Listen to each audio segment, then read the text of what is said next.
رب ذوالجلال کی صفت یہ ہے کہ لا تأخذہ سنہ، اللہ تعالیٰ کو اونگ نہیں آتی، وہ حی و قیوم ہے، وتوکل علی الحی الذی لا یموت، اس پر موت نہیں آئے گی۔ تو قرآن کریم نے یہ پیغام دیا کہ اس ذات پر اعتماد کرو، اس ذات پر یقین اور بھروسہ رکھو جس کی صفت کیا ہے؟ لا یموت، اس پر موت نہیں آئے گی، وہ حی ہے۔ حی کسے کہتے ہیں؟ حی کہتے ہیں جو بغیر روح کے زندہ ہو۔ حی کسے کہتے ہیں؟ حیٌ، حیٌ کا معنی کیا ہے؟ جو بغیر روح کے زندہ ہو۔ اور اللہ رب العزت بغیر روح کے قائم و دائم ہے، زندہ ہے۔ اور اللہ تعالیٰ کے علاوہ جو جاندار ہیں وہ روح کے ساتھ زندہ ہیں۔ وہ کیا ہے؟ روح اور جسم کا جب آپس میں ملتے ہیں تو پھر کیا ہوتی ہے؟ حیات اور زندگی۔ تو وہ روح کے ساتھ قائم ہیں، زندہ ہیں۔ جب روح جسم سے جدا ہو جائے، روح نکل جائے، تو ان کی زندگی کیا ہو جاتی ہے؟ ان کی حیات اور زندگی ختم ہو جاتی ہے۔ تو فرمایا اس ذات کے اوپر اعتماد کرو، توکل و بھروسہ کرو جو حی ہے۔ اور حی کی تعریف کیا ہے؟ جو بغیر روح کے زندہ ہو۔ لہذا اعتماد کرنا ہے تو کس پر کرنا چاہیے؟ اللہ تعالیٰ کی ذات پر۔ اس کی وجہ یہ ہے کہ جب تم اوروں پر اعتماد کرو گے اور اوروں پر یقین کرو گے، مخلوق سے امیدیں وابستہ کرو گے اور مخلوقات پر اور انسانوں پر اعتماد کرو گے، تو وہ کسی وقت بھی تمہیں چھوڑ دیں گے۔ وہ کسی وقت بھی تمہیں چھوڑ دیں گے، اس لیے کہ ان پر موت طاری ہونی ہے، تمہیں چھوڑ دیں گے۔ لیکن رب ذوالجلال کی ذات ایسی ہے کہ اس پر موت نہیں آئے گی۔ تو لہٰذا فرمایا وَتَوَكَّلْ عَلَى الْحَيِّ الَّذِي لَا يَمُوتُ، کہ اللہ تعالیٰ کی ذات پر اعتماد کرو جس پر موت نہیں طاری ہوتی۔ اور دوسرے موقع میں سورہ طلاق میں فرمایا وَمَن يَتَوَكَّلْ عَلَى اللَّهِ فَهُوَ حَسْبُهُ، جو اللہ تعالیٰ کی ذات کے اوپر اعتماد کرتا ہے اللہ تعالیٰ اس کے لیے کافی ہو جاتا ہے۔ اور ایک واقعہ میرے ذہن میں آ گیا، نجد کی طرف رسول کریم صلی اللہ علیہ وسلم ایک موقع پہ ایک غزوے کے لیے تشریف لے گئے، تو واپسی پر دوران سفر ایک جگہ پہ قیام فرمایا، پڑاؤ کیا، صحابہ بھی بکھر گئے، سایہ دار درخت تلاش کرنے لگے۔ حضور کریم صلی اللہ علیہ وسلم ایک سایہ دار درخت کے نیچے تشریف لائے، اپنی تلوار مبارک درخت کے ساتھ لٹکا دی اور نیچے آرام فرمانے کے لیے، سستانے کے لیے حضور کریم صلی اللہ علیہ وسلم لیٹ گئے۔ ایک دشمن آیا، اس نے وہ تلوار اٹھائی اور تلوار کو بے نیام کیا اور چلا کر بولنے لگا حضور کریم صلی اللہ علیہ وسلم کو من یمنعک منی، من یمنعک منی، آپ کو مجھ سے کون بچائے گا؟ تو حضور کریم صلی اللہ علیہ وسلم نے ارشاد فرمایا اللہ، کیا فرمایا؟ بغیر کسی خوف کے۔ حضور کریم صلی اللہ علیہ وسلم پر کسی قسم کا کوئی خوف، کوئی ڈر طاری نہیں ہوا۔ آپ نے فرمایا اللہ۔ جب لفظ اللہ، چونکہ لفظ اللہ میں خود روب ہے، اور پھر حضور اکرم صلی اللہ علیہ وسلم کی زبان اقدس سے لفظ اللہ نکلا ہو تو کس اعتماد کے ساتھ اور کس تیقن کے ساتھ حضور کریم صلی اللہ علیہ وسلم کی زبان اقدس سے اپنے رب کا نام نکلا ہوگا، سبحان اللہ۔ تو فرمایا اللہ، تو اس کافر اور دشمن کا ہاتھ کپ کپانے لگا، اس کے جسم کے اوپر لرزہ طاری ہو گیا اور تلوار اس کے ہاتھ سے گر گئی، اور آپ صلی اللہ علیہ وسلم نے بڑے اعتماد سے، آرام سے، سلیقے کے ساتھ وہ تلوار اٹھائی اور فرمایا من یمنعک منی، تجھے مجھ سے کون بچائے گا؟ تو وہ پھر حضور اکرم صلی اللہ علیہ وسلم کے سامنے ان کی تعریفیں کرنے لگا کہ آپ تو بڑے رحم دل ہیں، بڑے ہمدرد ہیں، بڑے خیر خواہ ہیں، اور بڑے مونس ہیں اور معاف کرنے والے ہیں۔ حضور اکرم صلی اللہ علیہ وسلم نے اسے فرمایا کہ اسلام قبول کر لے۔ اس نے کہا جی میں اسلام قبول نہیں کرتا، مجھے معاف کر دیں۔ فخلا سبیلہ، حضور اکرم صلی اللہ علیہ وسلم نے اس کا راستہ چھوڑ دیا، اسے معاف فرما دیا۔ تو جو رب ذوالجلال پر یقین رکھتا ہے اور اللہ تعالیٰ کی ذات کے اوپر کامل بھروسہ اور توکل کرتا ہے، تو پھر رب ذوالجلال اس کے لیے کافی ہو جاتا ہے۔ سورہ طلاق کی آیت ہے وَمَن يَتَوَکَّلْ عَلَى اللَّهِ، جو اللہ تعالیٰ کی ذات کے اوپر توکل کرتا ہے، فَهُوَ حَسْبُهُ، اللہ تعالیٰ اس کے لیے کافی ہو جاتا ہے۔ جو مال کے اوپر توکل کرتا ہے، مال پر اعتماد کرتا ہے، اس کا مال کم ہو جاتا ہے۔ جو اپنے علم پر توکل کرتا ہے وہ گمراہ ہو جاتا ہے۔ جو اپنی ذات پر اعتماد کرتا ہے بہک جاتا ہے، اور جو اللہ تعالیٰ کی ذات پر توکل کرتا ہے نہ وہ گمراہ ہوتا ہے، نہ اس کا مال کم ہوتا ہے، نہ وہ بہکتا ہے۔ لیکن ایک بات ذہن کے اندر رکھیں، توکل کا مفہوم بعض لوگوں نے غلط سمجھ لیا ہے۔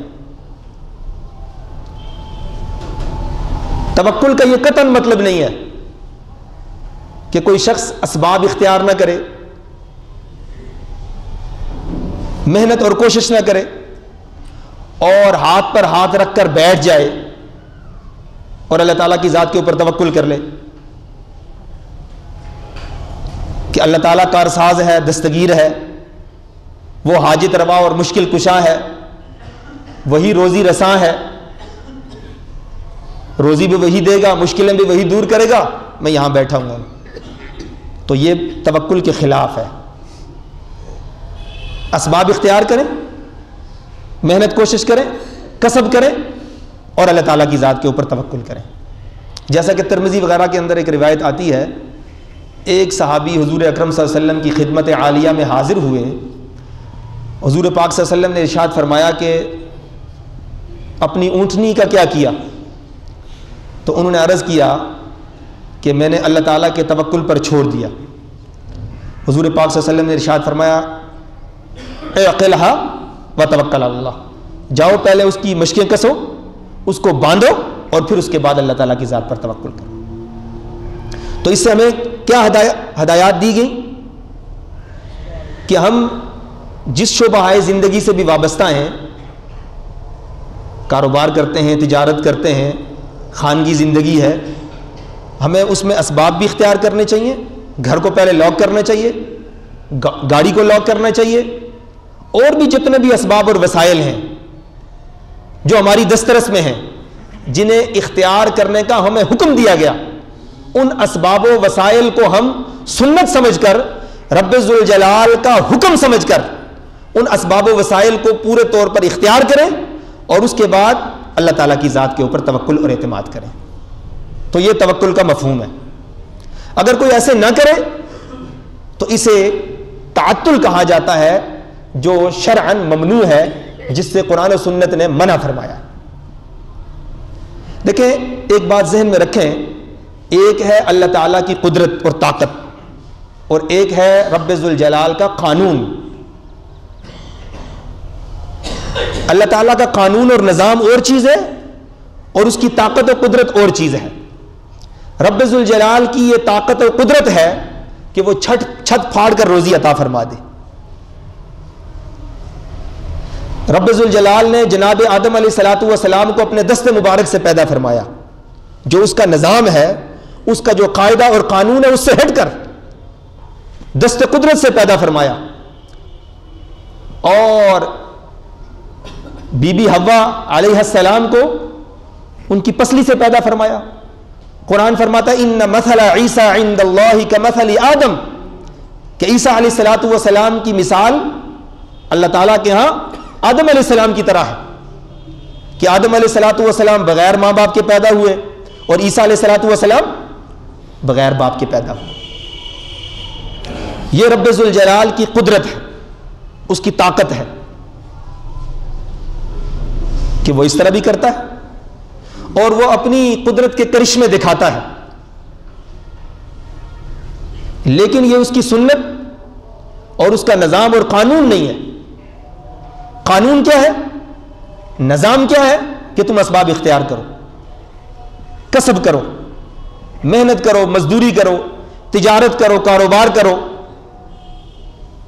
اگر تم چاہتے ہو کہ تمہیں اولاد ملے, تمہاری اولاد ہو, تو رب ذوالجلال کا قانون اور نظام کیا ہے کہ اس کے لیے تم نے رشتہ ازدواج کے اندر منسلک ہونا ہے اور وظیفہ زوجیت کو پورا کرنا ہے. اس کے نتیجے کے اندر تمہاری اولاد ہوگی. وگرنہ قرآن کریم نے یہ بھی فرمایا کہ آسمان و زمینوں میں رب ذوالجلال کی حکومت ہے. آسمان و زمین اس کی دسترس, اس کے قبضے اور کنٹرول کے اندر ہے, اور وہ جسے چاہے بیٹیاں دے دے, بیٹے نہ دے, جسے چاہے بیٹے دے, بیٹیاں نہ دے, جسے چاہے بیٹیاں اور بیٹے ملے جلے دے دے. وَيَجْعَلُ مَن يَشَاءُ عَقِيمًا, اور جس کو چاہے اس کی بیوی کو بانجھ کر دے, کچھ بھی نہ دے.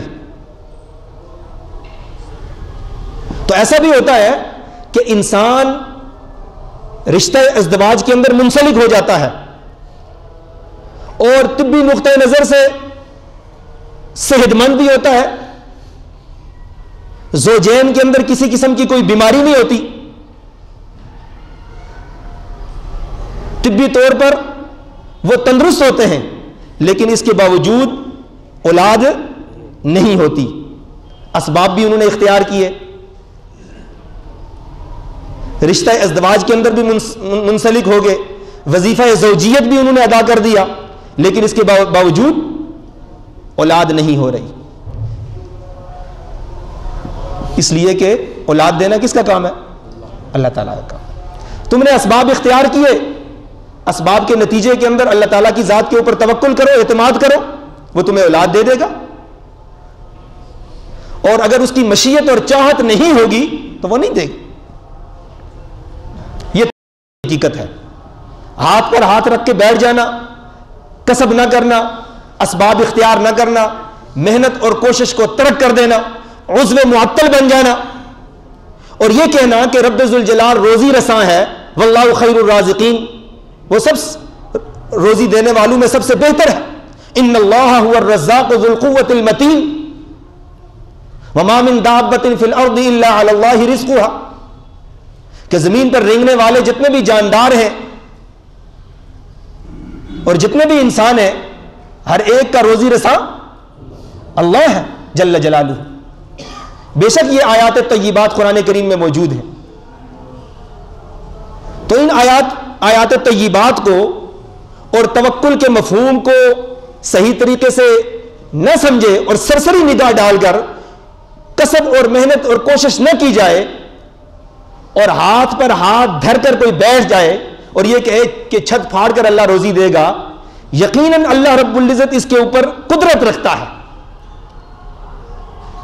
لیکن اس کا قانون اور اس کی سنت اور نظام یہ نہیں ہے. اس کے لیے اسباب اختیار کرنے پڑیں گے. مسلمان اور غیر مسلم میں یہی فرق ہے کہ مسلمان کس پر اعتماد کرتا ہے؟ اسباب کافر بھی اختیار کرتا ہے, مسلمان بھی اختیار کرتا ہے, کسب غیر مسلم بھی کرتا ہے اور کسب مسلمان بھی کرتا ہے. صحیح مسلمان جو مومن ہے اس میں اور غیر مسلم میں فرق کیا ہے کہ وہ یقین اپنی ذات پہ کرتا ہے, غیر مسلم اپنی ذہنی کاوش, اپنی سوچ, اپنی ذات, اپنے علم, اسباب اور وسائل کے اوپر اعتماد اور بھروسہ کرتا ہے.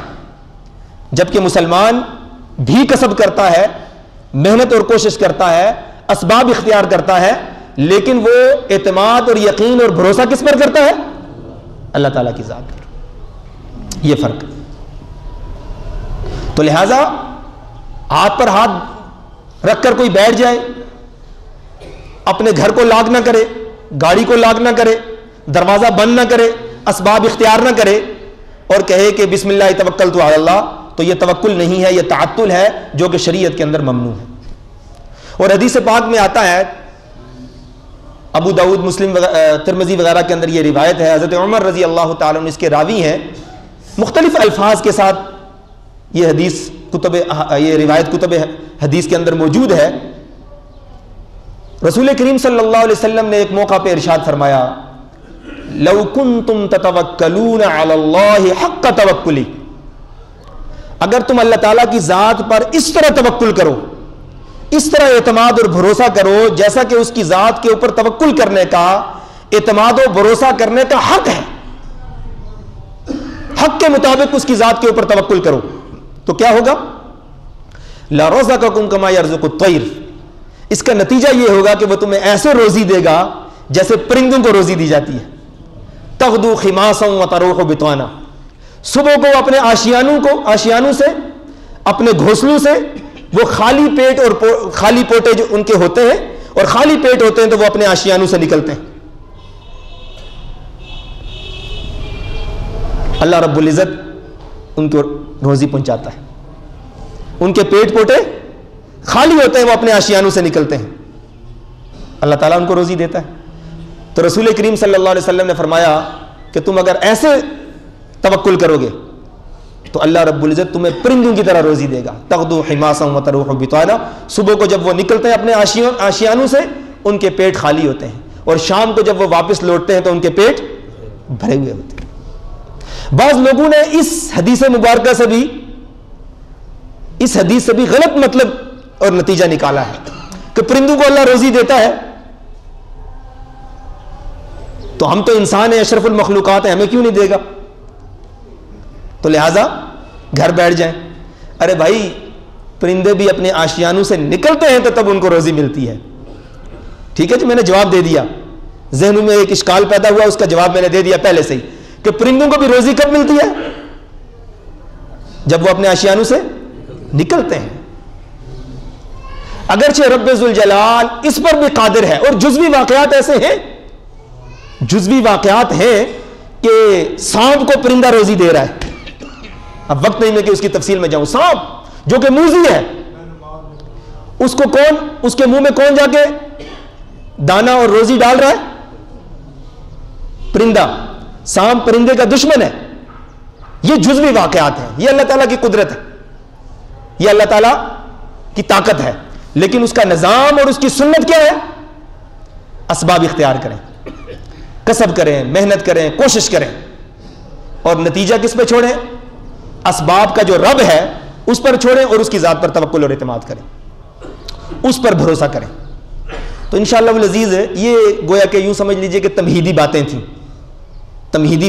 یہ سفر کا مہینہ چونکہ شروع ہو گیا ہے، اس مہینے کو زمانہ جاہلیت میں منحوس سمجھا جاتا تھا، سفر کے مہینے کو، اور ایشیائی ممالک میں بھی اس مہینے کو بعض لوگ جو توہم پرست قسم کے لوگ ہوتے ہیں، جن کا عقیدہ کمزور ہوتا ہے، جن کا کہ یقین کے اندر نقص ہوتا ہے، تو وہ سفر کے مہینے کو منحوس سمجھتے ہیں، کہتے ہیں سفر کی شادی صفر ہو جائے گی۔ تو رسول کریم صلی اللہ علیہ وسلم نے منع فرمایا۔ یہ بات ذہن میں رکھیں کہ بنیادی طور پر کوئی دن، کوئی رات، کوئی مہینہ، کوئی پتھر، کوئی درخت، کوئی جگہ منحوس نہیں ہوتی، انسان کے برے اعمال منحوس ہوتے ہیں، ان برے اعمال کی نحوست ہوتی ہے۔ تو اس حوالے سے انشاءاللہ العزیز آئندہ جمعے کے خطبے میں سیر حاصل اور تفصیل سے گفتگو ہوگی، سفر اور بدشگونی۔ اللہ رب العزت ہم سب کو عمل کی توفیق عطا فرمائے، سنتیں ادا کریں۔